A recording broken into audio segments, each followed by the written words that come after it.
I hit on. All right. Meow. My bangs are... Hi everyone. So this one's big. This is a CCB production here. Premiere. I don't think we can just go right into CCB. You know, Candace Cameron Bure. AKA Candace Cameron Bure. Yes. I mean, I'm assuming people know, but maybe not. I mean, yes, this was a big premiere. Everyone was anticipating this. I know I was waiting for it. I like her. I want to watch her in Hallmark movies because she's very Hallmark. Very popular. Everyone kind of looks forward to her holiday Hallmark movies for sure. She's been in, so this is her 10th Hallmark holiday film. And when I read that, I thought for sure she had more under her belt. I thought for sure I had seen her in a bunch of stuff, but I think she just does a lot of Hallmark things. She has the Aurora Tea Garden series, which I've seen, which I really like. I didn't know that. Well, so I think I've just seen her in a lot of Hallmark related content. And then, we should also mention there are going to be minor spoilers here. Nothing major, but we will hit major plot points. So if you don't want to know, then don't watch. You do. But yeah, I figure people are okay with some minor spoilers. But especially when it's a review. Yeah. So okay, right off the bat, this was for me. This was a very standard Hallmark fare. Nothing really stood out for me. I liked it, but I didn't love it. No, I definitely didn't love it. You're going to rip it to shreds. I actually am not going to rip it to shreds. It's just like, if we're going to talk about the plot, I'm going to kind of say everything I didn't like about it. It just felt like the two people in the cast were kind of more important than the story, more important than feeling Christmas, more important than even... Okay, let's talk a little about the story. We'll go into a little bit of a synopsis. Actually, before we go into that, let's talk about who else is in it. So it also stars John Brotherton. So I'm not really too familiar with him. He looked a little familiar to me while I was watching it, but I couldn't place him anywhere. I didn't watch Fuller House. So he was in that? Yeah, and they were supposedly, together? yes. So maybe that kind of fan service, that was lost on us. Gotcha. I didn't realize them being together in this film was kind of like a nod to Fuller House. And supposedly it was an opportunity to give fans an alternate ending, something that they were hoping for. So that's kind of why Candace Cameron brought John Brotherton on board. So I do like that. And cool. I actually really liked John Brotherton. I thought he was pretty much the best thing about this movie. We'll get into that too. Yeah, let's go a little bit into story and synopsis, okay. Yeah? Candace Cameron plays Laura, and John Brotherton plays Ben. Lara, yes. They're former flames, and they find themselves going toe-to-toe to win some Christmas cash for charities that mean a lot to them. Laura's mother, played by Barbara Niven, she's also been in a bunch of Hallmark and Lifetime content. So she urges Laura to compete in this contest, not only to try and win money to help renovate the senior center that she frequents, but also as a way to try and reignite Laura's Christmas spirit that seems to be fading due to her high-pressure career. Yeah, I feel like they didn't really build a lot of that very well. The film opens up with like a flashback scene with Laura as a child, kind of untangling these Christmas lights, something she loved doing, supposedly, and was very good at doing, because it's usually a job that everyone hates to do, but she loved doing it. Then we jump into present day, and her mom offers her to untangle some Christmas lights, but Laura's just not into it anymore. Yeah, it just doesn't really come through. Like, they don't, it feels like a needless plot where, she's trying to encourage her daughter, who's already happy and about to become CEO or COO of a giant company. It's like her life's perfect. She has a giant house. Like, everything's like totally fine. Gorgeous house. It's like, you should join successful. this. Start sign up for this contest and win money for my the senior story. home. The story's subpar. Like it's subpar. The writing, the story's subpar. So as you mentioned, she was recently promoted to COO of a business consulting firm, and her life is just consumed by her job. So yeah, as you mentioned, she's been recently promoted to COO of a business consulting firm. Her life is kind of just consumed with everything's hunky-dory, and really, nothing's a problem in her life until she shows up at this TV station and sees her. So we get introduced to Ben, a former pro athlete that enters the contest as well, and he's hoping to score some cash to help his local youth who frequent his rec center. He has like a baseball program with like kids, and at least that is like, okay, cool, yeah, he should absolutely go for this contest and There's like win a the bit money. more there, yeah. But although there is kind of this ulterior motive as well, because supposedly he needs publicity to keep his career alive. Yeah. I mean, and again, I felt that was needless. At least with the kids, there was an angle there. Yeah, and I liked that. I liked that aspect. I liked bringing in the kids. The kids help him in the contest. They each kind of have to form teams.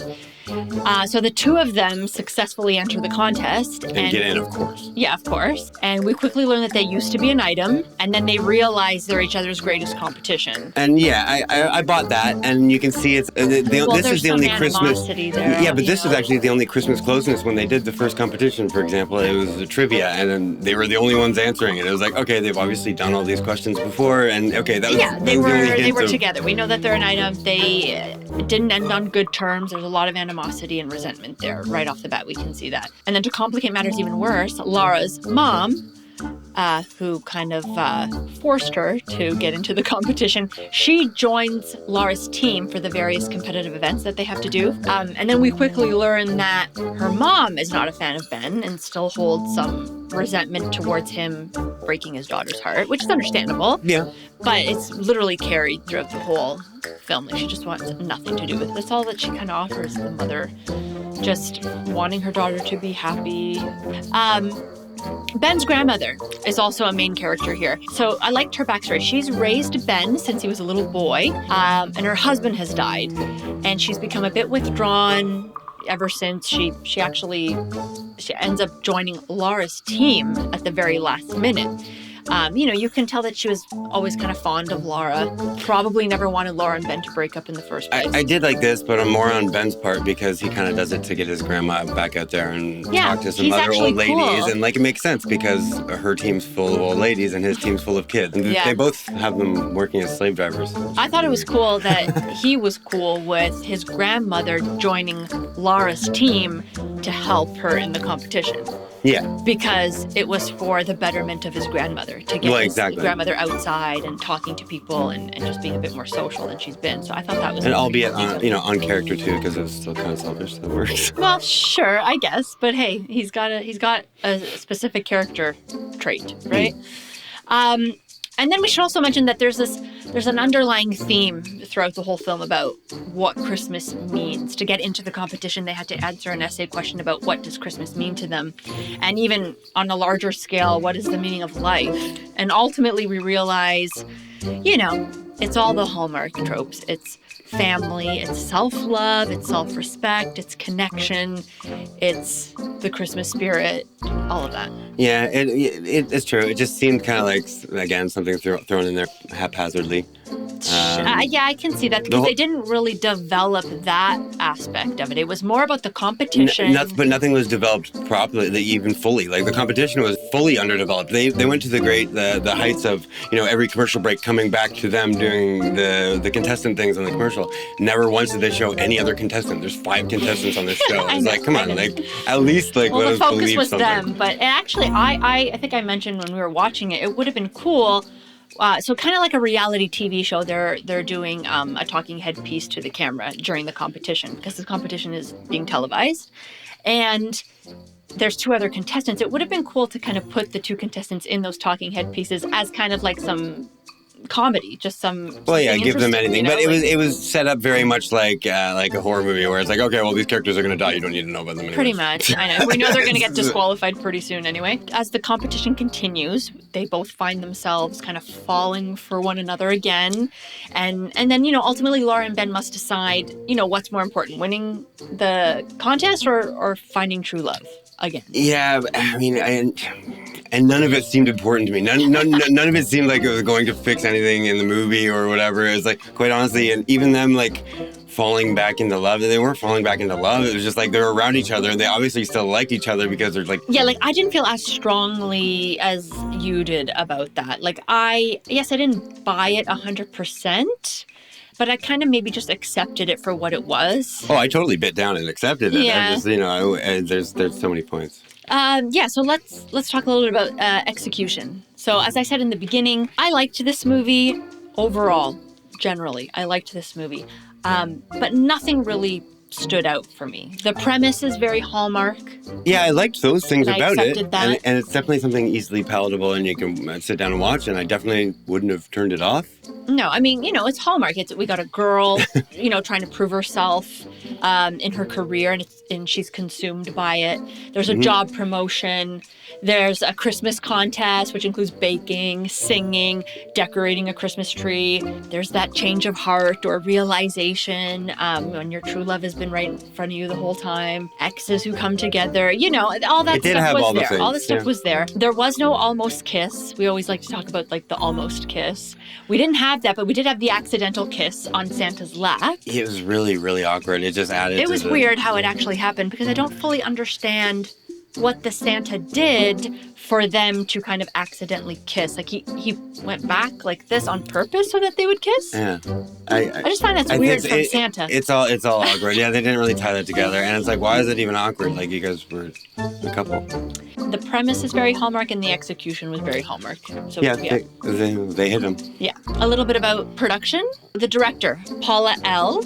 So got to give some love to female director. She also directed another one of my fave Hallmark movies, which is It's Christmas, Eve, ! I just love the way that title's written. I just think it's so different, and I really like that one. Yeah, I think you'd really like it. We should probably review that one. It's an older one, but it's the, this is what your life would be if you had made these choices kind of thing, which is a very classic Hallmark trope. The writer, Joy Botkin.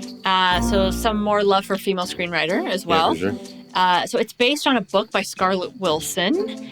So lots of females kind of behind the scenes here, which is great. And this made me wonder why it felt like such a heavy role for Ben. Like he had more of the lines. He shone through more than Candace. Maybe it was... Maybe she wanted to kind of... Maybe. I'm not sure. Like, I think, I thought, as we mentioned, the writing was subpar. But Joy, like, she's actually written a bunch of Hallmark Christmas movies that were actually really well written. Like Miss Christmas, she wrote. Christmas at the Palace. A Song for Christmas. I think all of those were better written than this one. Fair. Yeah, and so she's got but that's what I'm saying, and I don't know the process, but maybe maybe it changed. Maybe what she had started writing got kind of who knows twisted how many into something else. Rewrites and of course, yeah, like who knows, it's definitely right? not the same. But yes, I agree with you. I think Ben's dialogue was better than Laura's. He kind of has a lot of throwaway lines, especially that one that I know we can't really remember, something about falling desperately into your arms or floating away. Just a lot of weird choices. It was just kind of strange. It seemed out of character for her to even say that too. So maybe we're missing something there. I feel like I want to miss something. Maybe there was a reference to it before that we had missed. I really don't know. Yeah, I'm going to take a look because we'll have to. That deserves a rewatch. We were a little hesitant to rewatch this one because we weren't too crazy about it. But so I liked the scene where both Laura and Ben were lying on the floor together, and it was kind of like their first heart to heart. It was a nice moment. There was a nice set design, nice fireplace, nice framing. It's supposed to be the emotional scene, the hook for us as the audience to be drawn in. Yeah, that scene was nice, and I don't remember how they physically got into it. There was something where he kind of like looks at the ceiling and the camera switches. Yeah, I thought that was nice. That was pretty nice. Another scene that stood out for me was with Ben's grandmother. Towards the end, she receives a gift from Ben, but from her deceased it's kind of a weird story because she always teased with her ex-husband or her dead husband. He had always teased about giving her a diamond tennis bracelet and never gave it to her, and then he died, and then her grandson buys it for her, which is cute. To give her and it was quite emotional as she reads the card. She kind of giggles a little bit to herself, and you could tell she was really touched by that. And I liked that. I feel like the relationship between Ben and his grandmother was the only any other feely one, the only one that actually felt like Christmas, and it wasn't really, I preferred that relationship to actually Laura and Ben's. Well, of course, I think they want you to prefer that. I think they wanted Laura and Ben's relationship to be a little more fiery than it was. Yeah, I guess so. I feel like, I'm not a fan of that kind of stuff usually, but another scene that stood out to me, now this is a big spoiler, because it happens like literally right at the end, but I liked when Ben's tree, so the last game that they had to do in the competition was decorate a Christmas tree, and Ben's tree was upside down because Candace Cameron Bure kind of turned his world upside down. I thought that was she made kind a of mention nice. to that. Or that was some good writing At there. first I was like, why is this tree upside down? But because there's been a few references to him turning her world upside down, but can she live in an upside down world? That's the question. But I thought that was nice. I thought there was going to be like a ring on the bottom or something. It was really, you did say that. But even the people, no. I think I just want like a proposal in every movie. Yeah, I mean, that is nice, but obviously it doesn't happen all the time. Okay, let's move on to wardrobe. I wanted to touch on this. I always kind of like to talk about the clothing and the makeup and the hair and, maybe it's a girly thing, but I just like that attention to detail. I like that kind of stuff. Yeah. Laura's outfits, I thought were really cute and in some instances were just really lovely, really beautiful. And supposedly a lot of what she was wearing is from Candace Cameron Bure's own clothing line, which is pretty cool. Really? That's pretty cool, yeah. I mean, I think she sells it on like the home shopping It'd be channel, interesting to see which ones are hers. I mean, because for most parts I liked. I'm pretty sure like almost all of the wardrobe that she had, all of the costumes is from her clothing line, which I think is pretty cool. I loved there was this cranberry sweater. I loved the gingham patterned skirt. There was a red silk blouse. I loved her jeans. I do remember one of them looked pretty dumb with like a floppy beret sort of thing. You didn't like the hat, I know. Or, I don't know if it was the hat, it was the whole combo. She looked like strawberry shortcake. Kind of. I know which one you're talking about there. But everything looked great on her. And I was really loving her hair. It's blonder. I mean, she looks good. I mean, she never looks bad. No, she always looks exactly bad. the same. She looks great. Really. And I just liked the attention to detail in the costumes in this one. I really liked it. Okay, so let's talk about some performances that stood out. Sure. So CCB and John, I think, are both great. I think John stood out a little bit more, just slightly edges out. Yeah, he was a little edgier than Hallmark is as well. So he did stand he's got this out. kind of celebrity. He has an interesting backstory. His mother left when he was young. He was raised by his grandmother. He became a pro ball player. Lived this kind of like high life for a while, and he's trying to come back to Earth, trying to come back to his roots, and trying to figure out what's really important in life. Yeah, I bought that and everything. Yeah, and I think I really liked pretty much everything about him. And they worked well together. I just didn't buy them there was no. I didn't buy the love. Well, no, but I don't even think you're supposed to. Or even the didn't, history. I didn't really feel it. No, it was about how they kind of wrote their parts. Well, it is called, Christmas competition, so... Yeah, I know, but the competition was wasn't even very much of a focus. It was like, there was a really bad singing contest for one of them. And the baking... One of them was like an essay. The one that was weird was the baking game that they had to do, and Candace Cameron actually slips on something that Ben kind of threw on the ground, like a gummy or something like that. She slips and falls into the Yule log that she baked and totally destroys it. But of course, she gets through to the next round because the taste was amazing. You did yelp when that happened. I was like, oh no. Yeah. So you bit it. I was like, yeah, okay.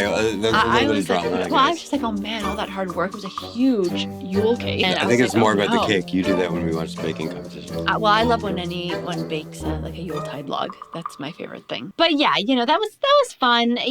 CCB, she's her usual self here. She's funny, she's charming, loving, kind, can be kind of tough if she needs to be. I don't see much range in her really from Hallmark to Hallmark movie. But that's maybe why we like her, why we love her. Like, she's familiar, she's comforting, she's not surprising. No, that's fair. And you know what? For my review, then I would say I want my CCB, I want my Candace Cameron Bure to be all warm and no edgy. I think trying to inject some of the edge and like awkward situation in this movie just ruined it for me, and I just want all sparkles. Okay, fair enough.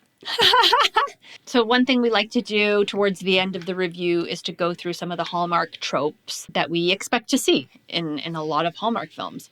It's kind of like a checklist that we'll say yes or no, and if we need to explain a few things, we will. But it's relatively simple. It's a yes or no. Did it have this or did it not have this? Let's see how many marks it hits. Yeah. So the almost kiss. No, it had an awkward kiss. And an accidental awkward Santa kiss. A change of heart. Yeah, it flip-flopped a bunch. Many change of hearts. Yeah.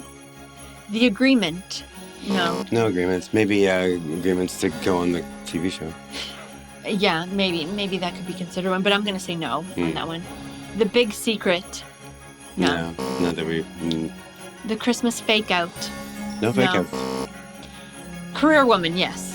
Definitely. Yeah, they started this one off her being a career woman, and then I thought it was kind of awkward because then she ends up like She just leaves. she just leaves her newly found COO position to go back to the guy that dumped her before. Is really kind of a sad affair. The Great Misunderstanding. No. Someone gets dumped, fired, or dies. I'm gonna say yes. Think you say yes, I say no. I still think we haven't hit this one. Like, you think that stuff has to happen in the movie, like, yeah, she on didn't get dumped in the movie. Yeah, but I think it's okay if they reference to it happening in the past and it's not in the movie. I guess that's just happened to so happen. I'm gonna in say the yes. You're gonna movies, say no. Oh, okay. A Christmas Party. No. Lack of Festivus. A character with a holiday name. Does Benji count? No. I would say no. Reference to picking out the perfect tree. No. A proposal or wedding. No. Travel issues. No, they didn't even go anywhere. Ice skating. No. Santa makes an appearance. Yes. Character obsessed with Christmas. No. And you know, I'm starting to feel like this is the problem with this one because the last movie we had someone who was kind of obsessed with Christmas, then lost her Christmas spirit. And no, but they never even painted that well. They just had a kid that used to enjoy untangling. All it did was paint the picture that she was going to be a big businesswoman, which then she like kind of totally ditched on after falling apart. I know you didn't like this one. Someone sings out loud. Yes. In the competition, there was a singing. Oh, yeah, there was a singing competition. There was a singing competition. It was especially bad. It was bad. It was actually bad. I know it was kind of meant to be, but like... Big city or small town. Yes, this took place in a big city, but a different bigger city than what we usually see. We usually see like Seattle, Chicago, New York, San Francisco. Yeah, again, Maine, this one didn't rely on any backdrop, any like outside, any like. They didn't go to anything. They were just like in a TV studio and then a house. But the show that was televising the competition was like, Wake Up Denver, or I don't know, some sort of like morning show in Denver. Christmas in the title, yes. I got that one. Someone in line for a promotion. Well, yes, she's promoted to COO. Like immediately. Oh, wait. Right away, pretty much. Yeah. Someone granted a Christmas wish. No. No wishes. A snowball fight. No. Christmas magic. No. A lack of magic overall. No. A hot beverage. Not even a hot beverage. There was hot mac and cheese. I remember seeing her eat mac and cheese twice, and she also ate a calzone. Yeah, I mean, that's hot food. I don't know why they kept going back to her just mowing like hardcore carbs. And then I think there's one more. Yeah, Mad Dash to the airport or train station? No. You know what? I feel like if you do not hit half the things on this list, you don't have a shot. And this movie did not even come close to half. Not even close. And and it's weird because a lot of these you shouldn't even be able to fit together. But look how many our first movie did. And almost hit all of them. I know. We were really enthusiastic and passionate about that one. This one missed a lot of marks for me. Yeah. No, as I said, I didn't dislike it as much as you did. But again, nothing stood out for me. It was okay. I think she's scared of saying anything bad about Candace Cameron. Well, I do like her. I feel like this is a weird pick for her. Yeah, I feel like she's done many hits. Oh yeah, no, she doesn't have to worry about it. Yeah, she is the queen of Hallmark. For sure. We don't usually give a grade or anything. We usually just say if it hit or missed the Hallmark. Our Hallmark. Yes. Our halls are very thin. This is just based on whether we enjoyed it or liked it or not. It hit the Hallmark in terms of the tropes and fitting into the formula. But for me, overall, it missed the Hallmark because I've seen a lot better, and we want to go forward. We want to go up, not down, or sideways, back in time. There's a lot better out there for sure. But yeah. But we'll be getting to those, I'm sure. Oh, there's a lot more to come. Even some of the ones we've been watching in between. Enjoying these.